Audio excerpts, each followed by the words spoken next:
আসসালামু আলাইকুম। প্রিয় দর্শক, অন্য মঞ্চের আলোচনায় আপনাদের সকলকে আমন্ত্রণ জানাচ্ছি। আজ আমাদের সঙ্গে আমন্ত্রিত অতিথি হিসেবে আছেন আমি অভিষেক করেছে প্রথম সাথে এই মুহূর্তে যে খবর নিয়ে উপস্থিত হয়েছি, অমিত শাহ তার বয়ানের মাধ্যমে সরাসরি সুপ্রিম কোর্ট অফ ইন্ডিয়া তাদেরকে চ্যালেঞ্জ করে বসেছেন, তেমন একটা প্রেক্ষাপট তৈরি হয়েছে। এবং এই মুহূর্তের যে সামগ্রিক প্রেক্ষিতটা শিবসেনাকে ভাঙা নিয়ে তৈরি হয়েছে, সেখানেই কিন্তু বড় সড় প্রশ্ন উঠেছে। এবং অমিত শাহ যেমন ভাবে এই মুহূর্তে আঞ্চলিক সব দলগুলোকে ভাঙার একটা প্রেক্ষিত তৈরি করেছেন, সেটা পশ্চিমবঙ্গ হতে পারে কিংবা মহারাষ্ট্র হতে পারে, সমস্ত জায়গাতেই যেভাবে আঞ্চলিক দল ভেঙে তিনি এনডিএ এর দিকে সাংসদদের নিয়ে যাচ্ছেন, সেটা কিন্তু অবশ্যই সুপ্রিম কোর্টকে সরাসরি কোথাও গিয়ে চ্যালেঞ্জ করে। তার কারণ এই মুহূর্তে সরাসরি সেই প্রশ্নটাই উঠেছে যে অমিত শাহ ঠিক কি মনে করছেন যে সুপ্রিম কোর্ট সেটাও তার কথা মতন চলবে। তার কারণ আপনাদেরকে এই মুহূর্তে বুঝিয়ে বলি যে একদম সরাসরি অপারেশন টাইগার যেটা নাম দেওয়া হয়েছিল, অর্থাৎ উদ্ধব ঠাকরের শিবসেনার থেকে একনাথ শিন্ডের শিবসেনাতে যাবে সাংসদরা, এবং 9 জন সাংসদের মধ্যে 6 জন সাংসদ চলে গিয়েছে, সেই রকম একটা কথাবার্তা হয়েছে অলরেডি। সেই ছবিও সামনে এসেছে, কিন্তু সেখান থেকেই উঠছে প্রশ্ন। কেন প্রশ্ন উঠছে? তার কারণ একদম প্রকাশ্য মঞ্চ থেকে এই যে সাংসদ কেনা বেচার যে বিষয়টা, সেই সাংসদকে নিয়ে একদম ফলাও করে অমিত শাহ দেশের স্বরাষ্ট্রমন্ত্রী তিনি মন্তব্য করেছিলেন, এবং তিনি মন্তব্য করেছিলেন যে আদপে এই মুহূর্তে শিবসেনা তার যে সভাপতি সেটাই হচ্ছেন একনাথ শিন্ডে। এতদিন তার পেছনে শিবসেনা শিন্ডে কূট এই কথাটা বলতে হতো, কিন্তু এখন আর কোনো কূট ফুট বলতে হবে না, এখন সরাসরি শিবসেনার যে সভাপতি সেটাই একনাথ শিন্ডে, এবং এটাই আসল শিবসেনা, এরকম মন্তব্য করেছিলেন অমিত শাহ। शिवसेना के अध्यक्ष और महाराष्ट्र के उप मुख्यमंत्री श्री एकनाथ शिंदे जी, पहले शिंदे जी के पीछे शिवसेना शिंदे गुट कहना पड़ता था, अब कोई गुट बचा नहीं है, एक ही शिवसेना हो गई। এই যে মন্তব্য আপনারা শুনলেন, সেই মন্তব্যকে ঘিরেই নানান চর্চা শুরু হয়েছে, এবং একদম সরাসরি এই মন্তব্য দেশের স্বরাষ্ট্রমন্ত্রী করতে পারেন কিনা সেইটাও কিন্তু এই মুহূর্তে বড়সড় একটা চর্চার বিষয় হয়ে উঠেছে। এবং অবশ্যই সুপ্রিম কোর্টকে কোথাও গিয়ে তিনি চ্যালেঞ্জ করছেন না। তার কারণটা কি? যে সুপ্রিম কোর্টে এখনো পর্যন্ত এটা নির্দিষ্ট হয়নি যে আসল শিবসেনা কারা, অর্থাৎ 2022 সালে যখন এর আগে উদ্ধব ঠাকরের শিবসেনা সেটা ভেঙে গিয়েছিল, এবং একনাথ শিন্ডে রীতিমতন পরপর বিধায়ক পরপর এমপি তাদেরকে ভাঙিয়ে নিয়ে এসে শিবসেনা শিন্দে কূট বলে নতুন দল তৈরি করেছিলেন। এমনকি শিবসেনার যে একদম সিম্বলটা সেটাও তারাই ব্যবহার করতেন, তীরধনুক, সেই সিম্বলটা এখনো পর্যন্ত তারা ব্যবহার করছে। তো সেটাকে নিয়ে সুপ্রিম কোর্টে যখন কেসটা ওঠে, তখন তৎকালীন সিজেআই তিনি বলেছিলেন যে মহারাষ্ট্র থেকে যদি উদ্ধব ঠাকরে তিনি ইস্তফাটা না দিয়ে দিতেন মুখ্যমন্ত্রীর পদ থেকে, তাহলে এইটা নিয়ে কিছু করা যেত, এবং অবশ্যই আমরা তখন সেটাকে নিয়ে ভাবনা চিন্তা করতাম। ঠিক যে কারণে আমরা বলেছিলাম যে মমতা বন্দ্যোপাধ্যায় যে ইস্তফা দেননি, বোধহয় সেই শিক্ষার থেকেই শিক্ষা নিয়ে তিনি ইস্তফাটা দেননি ভোটের পরবর্তী সময়। কিন্তু এই মুহূর্তে সিজেআইয়ের বলা কথা সেটাকে কি কোথাও গিয়ে চ্যালেঞ্জ করছেন না অমিত শাহ, এই প্রশ্নটাই উঠছে। তার কারণ একদম সরাসরি গুরুত্বপূর্ণ যে প্রশ্নটা উঠছে যে আগের বার মহারাষ্ট্র নিয়ে বিজেপি স্পিকারকে সুপ্রিম কোর্ট অফ ইন্ডিয়া তারা বলেছিল যে এমএলএ শিপ এদের কেড়ে নেওয়া হচ্ছে না কেন, অর্থাৎ যে সমস্ত এমএলএরা এই দল থেকে ছেড়ে ওইদিকে চলে যাচ্ছে তাদেরকে কেন এখনো পর্যন্ত তাদের কি করা হবে, তাদের কি দলত্যাগ বিরোধী আইন এদের বিরুদ্ধে লাগু করা হবে না হবে না, এই সিদ্ধান্তটা কেন এখনো পর্যন্ত নেওয়া হচ্ছে না, সেই সুপ্রিম কোর্ট প্রশ্ন তুলেছিল, এবং সেই কেসটা এখনো পর্যন্ত সুপ্রিম কোর্টে চলছে। তো সেই ক্ষেত্রে সঞ্জয় রাউত, আপনারা জানেন যে উদ্ধব ঠাকরের ছায়া সঙ্গী বলা হয়, এবং একাধিক এমপি যারা এই মুহূর্তে শিবসেনা ছেড়ে যাচ্ছেন তাদের মূল অভিযোগটা সঞ্জয় রাউতের দিকেই, এবং সঞ্জয় রাউতকে একদম কাঠগড়ায় দাঁড় করিয়ে দিয়ে তারা অন্য দলে চলে যাচ্ছেন। তো সেই সঞ্জয় রাউত একদম সরাসরি প্রেস কনফারেন্স করে একটা গুরুত্বপূর্ণ বক্তব্য রেখেছেন যে অমিত শাহ এই মুহূর্তে সুপ্রিম কোর্ট অফ ইন্ডিয়াকে তাদেরকেও কি চ্যালেঞ্জ করছে যে অমিত শাহের কথা শুনে সুপ্রিম কোর্ট চলবে। তার কারণ সুপ্রিম কোর্ট এখনো পর্যন্ত নির্ধারণ করতে পারেনি যে আসল শিবসেনা কারা। 4 বছর ধরে সেই কেসটা সুপ্রিম কোর্টে স্থগিত হয়ে রয়েছে, এখনো পর্যন্ত সেই কেসটা চলছে, কিন্তু তার মধ্যে অমিত শাহ বলে দিলেন যে আসল শিবসেনা কারা। যদি অমিত শাহের ক্ষমতা থাকে তাহলে সুপ্রিম কোর্টের সামনে গিয়ে এই কথাটা বলুক যে আপনারা নির্ধারণ করবেন না যে আসল শিবসেনা কারা, আমি নির্ধারণ করব। কি বললেন সঞ্জয় রাউত, আপনারা একবার তার মুখ থেকেই শুনুন, তারপর আসছি ইনি বিস্তারিত ব্যাখ্যায়। शिवसेना कौन है, किसकी है, उसका फैसला सुप्रीम कोर्ट में 4 साल से रुका हुआ है। लेकिन अमित शाह जी ने फैसला दे दिया कि एकनाथ शिंदे शिवसेना प्रमुख है। ये सुप्रीम कोर्ट का भी अवमान है। अगर हिम्मत है अमित शाह जी में तो सुप्रीम कोर्ट के सामने खड़े होकर ये कहिए कि मैं देश का गृह मंत्री ऐलान करता हूं कि असली शिवसेना का फैसला सुप्रीम कोर्ट नहीं करेगा, मैं करूंगा। जाओ सुप्रीम कोर्ट के सामने बात। আপনারা শুনলেন তার বক্তব্য, এবং গুরুত্বপূর্ণ যে বক্তব্যটা তিনি রেখেছেন, অবশ্যই যে কাজটা সুপ্রিম কোর্ট অফ ইন্ডিয়া তারা এখনো পর্যন্ত সিদ্ধান্ত গ্রহণ করতে পারলো না। 2022 সালের পরবর্তীতে 2024 সালে মহারাষ্ট্রে পরপর দুটো নির্বাচন হয়ে গেল। এপ্রিল মাসে সারা দেশ জুড়ে তখন 18 লোকসভা নির্বাচন হলো, সেখানেও দুটো দল লড়াই করলো, এক দলের 9 জন সাংসদ এলো, এক দলের 16 জন সাংসদ এলো। আমরা দেখতে পেলাম যে একই শিবসেনা ভেঙে উদ্ধব ঠাকরে তার নিজের মতন আলাদা সিম্বল নিয়ে লড়াই করলেন। একই দলের থেকে একনাথ শিন্ডে তিনি বিজেপির সঙ্গে একদম সরাসরি জোটবদ্ধ অবস্থায় সেই সরকারে যখন তিনি 2022 সালে সরকারটা ভেঙে দিলেন, 2022 থেকে 2024 পর্যন্ত একনাথ শিন্ডে মুখ্যমন্ত্রী থাকলেন। তো সামগ্রিক প্রেক্ষাপটটা যখন চলছিল তখনও কিন্তু সুপ্রিম কোর্টের দিকে তাকিয়েছিল মানুষ, এবং অবশ্যই এখনো পর্যন্ত সেই মীমাংসা সুপ্রিম কোর্ট করতে পারেনি যে আসল শিবসেনা কারা।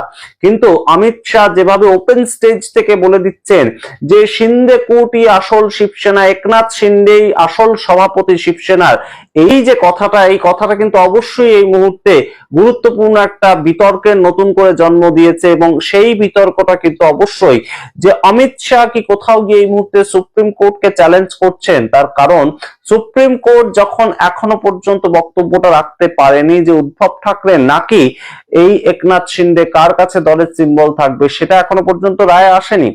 তার মধ্যে এই ধরনের একটা কথা কিভাবে প্রকাশ্য মঞ্চ থেকে বললেন দেশের স্বরাষ্ট্রমন্ত্রী, প্রশ্নটা এই মুহূর্তে ওঠে। এবং তার সঙ্গেই আপনাদেরকে জানিয়ে রাখি যে 2/3 এই সাংসদ সংখ্যায় পৌঁছানোর জন্য এই মুহূর্তে যা নয় তাই করা হচ্ছে।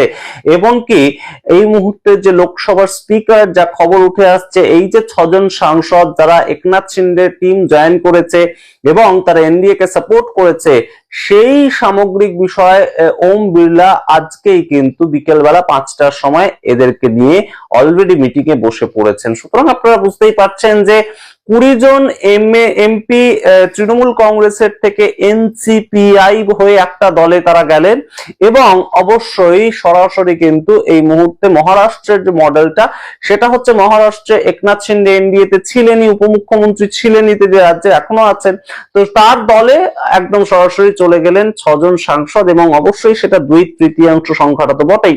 সুতরাং আগের দলটার কোনো অস্তিত্বই থাকছে না। আপনাদের সামনে পুরোটা রাখলাম। এই মুহূর্তে অমিত শাহ যেভাবে একদম সরাসরি একটা বিরোধীদের যে আঞ্চলিক দলগুলো সেগুলোর উপরে আঘাত হানছেন, একদম বিরোধী শূন্য ভারত করার একটা মেজাজে তিনি রয়েছেন, সেটা কিন্তু অবশ্যই কোথাও গিয়ে বোধহয় ভারতবর্ষের যে সামগ্রিক গণতান্ত্রিক পরিকাঠামো সেটাকেও চ্যালেঞ্জ করে, এমনকি সঞ্জয় রাউতের কথা অনুযায়ী সুপ্রিম কোর্টকেও চ্যালেঞ্জ করে। আপনারা কি মনে করেন অবশ্যই কমেন্ট বক্সে কমেন্ট করুন। 2014-তে কংগ্রেস সরকারের পতনের ইমিডিয়েট রিজন ছিল দুর্নীতি, ছোট বড় অনেক দুর্নীতি। আন্না হাজারের নেতৃত্বে বিরোধী দলের এক সোচ্চার আন্দোলন। সেদিন ছিল অত্যন্ত দুর্বল এক সরকার, জোড়াতালি দেওয়া সরকার, সবাই জানেন। মাথায় ছিলেন মনমোহন সিং, সেও নাকি ব্যাকসিট ড্রাইভ হচ্ছিল, মানে পেছন থেকে তাকে চালানো হচ্ছিল। দুর্নীতির জন্য কতটা দায়ী ছিল সেই সরকার বা তার প্রধানমন্ত্রী, এখন আমরা জানি। সেদিনের সবচেয়ে বড় বড় দুর্নীতিগুলো একটাও আদালতে প্রমাণ হয়নি, সে 2G স্ক্যাম হোক আর কোল ব্লক ঘোটালা হোক কিংবা এশিয়ান গেমস স্ক্যাম, আদালতের রায়ে একটা স্ক্যাম প্রমাণিত হয়নি, যদিও কানিমোজি থেকে রাজা থেকে সুরেশ কালমাদি, যারা হয় কংগ্রেসের বা কংগ্রেসের সেদিনের শরিক দলের নেতা, তারা জেলে গিয়েছিলেন। সবচেয়ে দুর্বল এক সরকারের সব থেকে কম কথা বলা প্রধানমন্ত্রী সেদিন অভিযোগ আসার সঙ্গে সঙ্গে অন্তত এই ব্যবস্থা তো নিয়েই ছিলেন। দ্বিতীয় ইউএপি এর সময়ের সেই দুর্নীতিকে দুর্নীতির অভিযোগ বা দুর্নীতির ধারণা বলাই ভালো, কিন্তু তাতেই সরকার পড়ে গিয়েছিল, কারণ এক সম্মিলিত বিরোধী দলের প্রচার মঞ্চে প্রশান্ত ভূষণ, কেজরিওয়াল, অরুণ জেটলি, সুষমা স্বরাজ সবাই ছিলেন। বিরোধিতায় ভাগাভাগি থাকলেও মনমোহন সিং সরকারের বিরুদ্ধে তীব্র প্রচারে সেদিন সুযোগ করে দিয়েছিল বিজেপিকে। প্রধানমন্ত্রী জনসভায়, মানে এখনকার প্রধানমন্ত্রী জনসভায়, প্রত্যেকটা জনসভায় বলছিলেন না খাউঙ্গা না খানে দুঙ্গা, বলছিলেন সুইস ব্যাংকে পাচার করা সমস্ত কালাধন ওয়াপস আনার কথা, বলছিলেন প্রত্যেক দুর্নীতিবাজদের জেলে যেতে হবে। সঙ্গে ছিল অর্থনীতির দুরবস্থার কথা, ছিল মূল্য বৃদ্ধির কথা, টাকার দাম ক্রমশ পড়তে থাকার কথা, ছিল বাণিজ্য ঘাটতির কথা। সেই 2014 থেকে আজ 2026 আমরা পা দিয়েছি। 12টা বছর পরে ছবিটা কি? 2014-তে $1 মানে ছিল 61 টাকা। হ্যাঁ, আজ $1 বদলে 96 টাকা 25 পয়সা পাওয়া যাচ্ছে। সেদিন মোদিজি জনসভায় বলতেন কে আগে নিচে পড়বে, সরকার না টাকা, তার কম্পিটিশন চলছে। এখন দেখা যাচ্ছে সেই কম্পিটিশন এখনো অব্যাহত। খুচরো বাজারের দর এই জুন মাসে আরবিআই এর বেঁধে দেওয়া পরিমাপের থেকে 4.38% বেড়েছে, মানে জিনিসপত্রের দাম বেড়েছে। বাণিজ্য ঘাটতি বেড়েছে 59%, গত 5 মাসে সর্বোচ্চ। বিদেশি ধার 72 লক্ষ কোটি টাকা ছাড়িয়েছে। মাঝে মধ্যে এখানে রাজ্য সরকারের ধার ইত্যাদি নিয়ে কথা হয়। দেশের বিদেশি ধার 72 লক্ষ কোটি টাকা ছাড়িয়েছে, রেকর্ড। বিদেশি বিনিয়োগ হু হু করে উবে যাচ্ছে, এরই মধ্যে 2.74 লক্ষ কোটি টাকা, 2.74 লক্ষ কোটি টাকা বাজার থেকে বেরিয়ে গেছে। ছবিটা আগের থেকে অনেক অনেক অনেক আশঙ্কাজনক, অনেক আশঙ্কার। সামনে একটা দুর্ভোগ দেখা যাচ্ছে এবং তার উপরে দেশ জুড়ে জল, জঙ্গল, জমির এক লুটমারের অভিযোগ সর্বত্র। মাত্র হাতে গোনা কয়েকজনের কাছে বেচে দেওয়া হচ্ছে দেশের সম্পদ। সম্পদ বেচে দেবার জন্য সামান্যতম বাধাও যেন না আসে, তার জন্য বদলানো হচ্ছে দেশের আইন। এই অভিযোগের একটা প্রমাণ হলো দেশের 1% মানুষের হাতে জমা হয়েছে দেশের 40% সম্পদ। পশ্চিমঘাট পর্বতমালা থেকে আন্দামান নিকোবর আইল্যান্ড থেকে দেশের উত্তর পূর্বাঞ্চলে পরিবেশের গোষ্ঠীর ষষ্ঠী পুজো চলছে। দেশের পরিবেশবিদদের মতে এরকম ভয়ঙ্করভাবে পরিবেশ বাস্তুতন্ত্রকে ছিন্ন ভিন্ন করে দেবার কাজ এর আগে কখনো কোনো সরকার করেনি, কখনো হয়নি। কিন্তু কেন হচ্ছে? সামান্য খোঁজ নিলেই দেখতে পাবেন সর্বত্র এই পরিবেশ ধ্বংস যজ্ঞে 2-3 জন শিল্পপতির নাম, তাদের বড় বড় প্রজেক্ট চালু হচ্ছে সেখানে দেশের উন্নয়নের জন্য। বেশ, যদি তাই হতো তাহলে দেশের মানুষের মাথাপিছু আয় বাড়তো, রোজগার বাড়তো, রপ্তানি বাড়তো, বাণিজ্য ঘাটতি কমতো, টাকার দাম বাড়তো। এসব তো কিছুই হচ্ছে না, কিন্তু তাদের সম্পদ বেড়েই যাচ্ছে, বেড়েই যাচ্ছে। তাহলে আমাদের দেশের জল, জঙ্গল, জমি নিয়ে কোন ছেলে খেলাটা হচ্ছে? কেন এই লুটমার? অন্যদিকে বর্ধমান সর্বমঙ্গলা মন্দির থেকে, বদ্রীনাথ মন্দির থেকে, মথুরার মন্দির থেকে, রাম মন্দির, খুল্লা লুট চলছে। এগুলো কারা করছে? গত কয়েক বছরে 59টা পরীক্ষার প্রশ্নপত্র বেরিয়ে এসেছে। কি করে? এই পেপার লিক কেন হচ্ছে? কেন বারবার নিট পরীক্ষার প্রশ্নপত্র লিক হচ্ছে? কারা আছে এর পেছনে? কেন ছাত্ররা হতাশায় আত্মহননের পথ বেছে নিচ্ছেন? কেন সুইসাইড করছেন? সংখ্যা 20-র ওপরে চলে গেছে। কেন সেই পেপার লিক নিয়ে, ছাত্রদের আত্মহত্যা নিয়ে প্রধানমন্ত্রী একটা কথাও বলছেন না? কেন খুব সামান্য দাবি শিক্ষামন্ত্রীর পদত্যাগ? হ্যাঁ, যার আমলে এই প্রশ্নপত্র বেরিয়ে এসছে তার পদত্যাগ নিয়ে 18 দিন ধরে চলতে থাকা অনশন নিয়ে কথাও বলতে রাজি নন সরকার। আমরা অনেকেই সেই 17তেই ডিমনিটাইজেশন থেকে বুঝেছিলাম এ সরকার আর যাই হোক উন্নয়ন বিকাশের প্রাথমিক শর্ত মেনে কোনো কাজই করবে না। কিন্তু মানুষ একবারের জন্য তা বিশ্বাস করেননি, লাইনে দাঁড়িয়েছেন, যথেষ্ট কষ্ট সহ্য করেছেন, কিন্তু মানুষ কোনো কথা বলেননি। এমনকি কোভিডের ওই ভয়ঙ্কর অবিবেচক লকডাউন সিদ্ধান্তের পরেও মানুষ অপেক্ষা করেছে। তার আগে 2019-এ আরো ভোটে জিতিয়ে এনেছে এই সরকারকে। কেন? কারণ এক, হিন্দুত্বের প্রশ্নে, জাতীয়তাবাদের প্রশ্নে বিজেপি সরকারের পক্ষেই মানুষের সমর্থন ছিল, সক্রিয় সমর্থন ছিল। দুই, বিজেপি আরএসএস এর মধ্যে এক বোঝাপড়া, দেশের সামনে দুর্নীতি ইত্যাদির প্রশ্নে মানুষের সমর্থন তখনও তাদের দিকেই ছিল।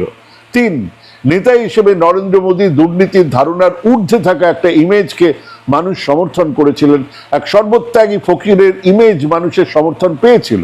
চার, বিরোধীদের মধ্যে বিভাজন, তাদের নেতাদের নানান পার্সোনাল এজেন্ডা এবং বিরোধী দলের মধ্যেও দুর্নীতি মানুষকে সরকার বিরোধী অবস্থানে নিয়ে যায়নি। কিন্তু 2021-22 থেকেই এই অবস্থাটা বদলাতে শুরু করেছে। বিরোধীরা একজোট হয়ে লড়াই করেনি, বরং একে অন্যের বিরুদ্ধে লড়েছে। তারপরেও একক সংখ্যাগরিষ্ঠতার 40টা আসন আগেই মানুষ আটকে দিয়েছে বিজেপিকে। দুটো টার্ম তো কম নয়। ধীরে ধীরে আগের ধারণাগুলো ভাঙছে, একেবারে ভেঙে চুরমার হয়ে গেছে বিজেপির দুর্নীতি বিরোধী অবস্থান। তার প্রথম কারণ হলো একের পর এক দুর্নীতিতে অভিযুক্ত, দুর্নীতির সঙ্গে বেড়ে ওঠা রাজনৈতিক দলগুলোর সঙ্গে বিজেপির সম্পর্ক, তাদের নেতাদের, দুর্নীতিতে অভিযুক্ত নেতাদের দলে নেওয়া, আর তারপরেই সেই নেতার বিরুদ্ধে দুর্নীতির সমস্ত অভিযোগ তুলে নেওয়া। বিরাট তালিকা, প্রত্যেক রাজ্যে এই নামের তালিকা বেড়েই চলেছে। কদিন আগে এই রাজ্যের রাজ্যসভা সদস্য প্রকাশ চেক বারাইককে গরু পাচার, বালিচোর, ভাইপোর টাকার যোগানদার ইত্যাদি বলে সভায় সভায় গালি দিয়েছেন বিজেপি দলের প্রাক্তন রাজ্য সভাপতি সুকান্ত মজুমদার। আজ সেই প্রকাশ চেক বারাইক বিজেপিতে যোগ দিয়ে 4 ঘন্টার মধ্যে রাজ্যসভার মনোনয়ন পেয়ে গেছেন। নরেন্দ্র মোদী যে অজিত পাওয়ারকে 70,000 কোটি, 70,000 কোটি টাকার দুর্নীতির দায়ে অভিযুক্ত করেছিলেন, সেই অজিত পাওয়ার এক সপ্তাহ আগে বিজেপি সিন্ধে মন্ত্রিসভার যোগ দিলেন। এক সপ্তাহের মধ্যে যোগ দিলেন। সবাই দেখেছেন এই দলবদল, একটা নয়, এরকম হাজারটা আছে। এবং এই ঘটনাগুলো বিজেপি আরএসএস দুর্নীতির বিরুদ্ধে, নরেন্দ্র মোদী দুর্নীতির বিরুদ্ধে এই ধারণাকে ভেঙে চুরমার করেছে। যে রাম মন্দির আন্দোলনের সঙ্গে মোদীজি, এমনকি আদবানি অটল বিহারীর আগে থেকে সক্রিয়ভাবে যুক্ত, যে রাম মন্দির স্থাপনাকে এক সাংস্কৃতিক বিপ্লবের সঙ্গে তুলনা করেছেন মোদীজি নিজে, দ্বিতীয় স্বাধীনতা বলা হয়েছে, সেই রাম মন্দির থেকে সোনায় বাঁধানো রামচরিত মানস লুট হয়ে গেছে। না, মোদীজি একটাও কথা এখনো বলেননি, বলছেন না, মানুষ দেখছে না। যে ধর্ম, হিন্দুত্ব বিজেপির কাছে এক প্রবল হাতিয়ার, সেই হাতিয়ার নিয়েই প্রশ্ন উঠছে। দেশের বিভিন্ন প্রান্তের মন্দির থেকে চুরির খবর আসছে, আর সেসব খবরে বিচলিত কারা? তারা তো দেশের হিন্দু জনসংখ্যার একটা বড় অংশ। মাথায় রাখুন, আজও বিজেপি কিন্তু 38% ভোট পায়, মানে কম বেশি 60% ভোট বিজেপির বিরুদ্ধে। কাজেই সেই ভোট আগামী দিনে কোন চেহারা নেবে বা নিতে পারে তার আন্দাজ কি আরএসএস বিজেপির নেই? তাদের হিসেবে নেই এই ইস্যুগুলো? দুর্নীতি, এই হিন্দুত্ব, এই জঙ্গি জাতীয়তাবাদের সিঁড়ি বেয়েই তো তারা এই জায়গাতে এসেছেন। আজ সেই সিঁড়িগুলো একের পর এক ভেঙে পড়ছে। সেদিন মনমোহন সিং এর এক দুর্বল সরকারের বিরুদ্ধে এক দুর্নীতির ধারণা, হ্যাঁ দুর্নীতি নয়, কেবল ধারণাই তার ভিত নড়িয়ে দেবার জন্য যথেষ্ট ছিল। আজ সারা দেশ জুড়ে এই অর্থনৈতিক অবস্থা, বাজারের এই অবস্থা, বেকারত্বের এই রেকর্ড, নিট থেকে শুরু করে বিভিন্ন পরীক্ষার প্রশ্নপত্র ফাঁস হয়ে যাওয়া, পেট্রোলে ইথানল মেশানোর বিতর্ক, বাণিজ্য ঘাটতির রেকর্ড, টাকার অবমূল্যায়ন, পেট্রোল ডিজেল গ্যাসের দাম বৃদ্ধি, সব মিলিয়ে মোদী সরকার হাবুডুবু খাচ্ছে। বাঁচার উপায় দল ভাঙিয়ে 2/3 সংখ্যাগরিষ্ঠতা দিয়ে ডিলিমিটেশন বিল লাগু করা সম্ভব হবে জানা নেই, কিন্তু তা হলেও কি প্রলয়ে আটকানো যাবে? আর 2 নম্বর উপায় নয়, ভরসা। সেই ভরসা হলো বিরোধীদের মধ্যে এখনো চলতে থাকা চরম খেয়ে বাঁকিপুর উপনির্বাচনের কথাই ভাবুন না, মিলিয়ে নেবেন। আরজেডি আর প্রশান্ত কিশোরের দল মিলে 50-55% বেশি ভোট পাবে, কিন্তু হারবে বিজেপির কাছেই, কারণ বিজেপি ভোটের বিভাজন। কিন্তু সেই বিভাজনের পরেও এরকম একটা অবস্থায় সোনাম ওয়াংচুকের অনশন এক বড় ফল্ট লাইন তৈরি করার দিকে এগোচ্ছে। 2024-এ বিরোধী ভোট ভাগাভাগি হয়েছে, তারপরেও মানুষের রায়ে সংখ্যাগরিষ্ঠতার বহু দূরে থমকে দাঁড়াতে হয়েছে বিজেপিকে। আজ এই আন্দোলন এমন একটা জায়গায় পৌঁছেছে যেখানে বিজেপিকে এক পয়েন্ট অফ নো রিটার্নে ঠেলে দিতেই পারে। দলের ভেতরে বিরুদ্ধ মত বাড়ছে। ক্ষমতায় থাকলে বিরুদ্ধ মত তো শোনা যায় না, ক্ষোভ বিক্ষোভ সবটাই ক্ষমতার বাই প্রোডাক্টের তলায় চাপা পড়ে যায়। সেসব গলগল করে বেরিয়ে আসে নির্বাচনের পরে। 2029-এর নির্বাচন অনেক দেরি, এখনো 2.5 বছর তো বটেই, কিন্তু 2027 উত্তরপ্রদেশের নির্বাচন হয়ে উঠতেই পারে ওয়াটারলু, হ্যাঁ, দুপক্ষের কাছেই। অনায়াসে জিতে এলো বিজেপি, 2029-এর রাস্তা পরিষ্কার হয়ে যাবে। হেরে গেলে 2029-এর দিকে যাত্রা বিজেপির কাছে এক দুঃস্বপ্ন বলে মনে হতে পারে। এবং সেই যাত্রাপথের প্রথম বাঁককে বোঝার জন্য এই মুহূর্তে চোখ রাখুন যন্তর মন্তরে, ভারতের রাজনীতির ফ্ল্যাশ পয়েন্টের দিকে। এখানেও সেই কাহিনীর ফুংচুক ওয়াংড়ু সমস্ত খেলাটাকে ঘুরিয়ে দিতেই পারে, মানুষকে বুঝিয়ে দিতেই পারেন অল ইজ নট ওয়েল।